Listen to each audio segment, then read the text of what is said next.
Hello మాస్టారు, ఏమండి madam గారు, మనం ఇంట్లోనే చికెన్ బిర్యానీ ఎలా తయారు చేసుకుందామో చూసేద్దామా మరి? సరే రండి. ముందుగా మనం ఆనియన్స్ ఫ్రై చేయడానికి ఆనియన్స్ ఇలా కట్ చేసుకొని పెట్టుకోవాలి. తర్వాత ఒక పెనం తీసుకొని అందులో ఆయిల్ వేసి కట్ చేసుకున్న ఆనియన్స్ని అందులో వేసి గోల్డెన్ బ్రౌన్ కలర్ వచ్చేంత వరకు ఫ్రై చేసుకొని పక్కన పెట్టుకోవాలి.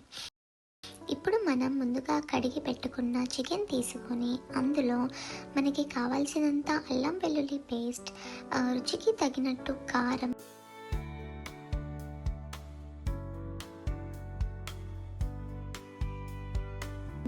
చిటికెడు పసుపు, ఇంకా అందులోనే మనం ఉప్పు, గరం మసాలా పౌడర్ ఇవన్నీ కూడా యాడ్ చేస్తూ ఉండాలి అండి.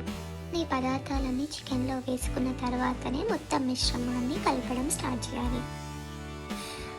అప్పుడే మనకి చాలా ఈజీగా అవుతుంది. సో మనం వీటితో పాటు ఇంకా 4 లవంగాలు, ఒక దాల్చిన చెక్క, 2 అనాస పువ్వులు, 2 మరటి మొక్క, 4 యాలకులు,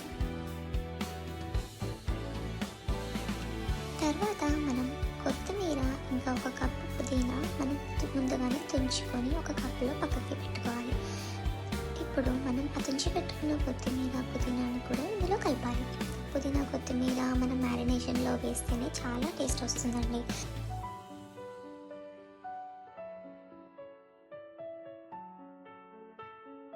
సో మనం అన్ని మసాలాస్, పుదీనా, కొత్తిమీర, ఇంకా ముందుగా మనం ఫ్రై చేసుకొని పక్కకి పెట్టుకున్న ఆనియన్స్ అవి కూడా ఇందులో వేయాలి.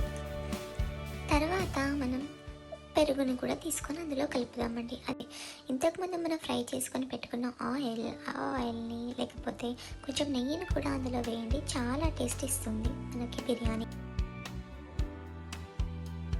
ఇప్పుడు ఒక గిన్నెలో వాటర్ పోసుకొని, అంటే బియ్యం ఎన్ని కప్సో దానికి ఈక్వల్ అమౌంట్ వాటర్ తీసుకోవాలండి.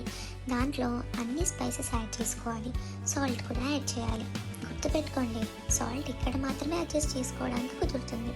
సో సాల్ట్ కరెక్ట్గా చెక్ చేసుకోండి. ఇలా వాటర్ మరిగాక అందులో మనం ముందుగా నానబెట్టుకున్న బియ్యాన్ని వేసి ఉడికించాలి. ఆ తర్వాత ముందుగా మ్యారినేట్ చేసుకున్న చికెన్ పైన లేయర్స్ లాగా ఉడికిన బియ్యం అనేది వేయాలి. దాని తర్వాత దాని మీద కొంచెం పుదీనా, కొత్తిమీర, ఫ్రైడ్ ఆనియన్స్, ఇంకా నెయ్యి వేసి దాని మీద బరువు పెట్టాలి అండి. అలా 10 minutes, మీడియంలో 10 minutes, లో ఫ్లేమ్లో 10 minutes పెట్టి కుక్ చేసుకోవాలి. తర్వాత స్టవ్ ఆఫ్ చేసి 15 minutes తర్వాత ఓపెన్ చేసి సర్వ్ చేసుకోండి. అంతే అండి. Thank you. Like, share and subscribe RM Kitchen Stories. See you. Bye bye.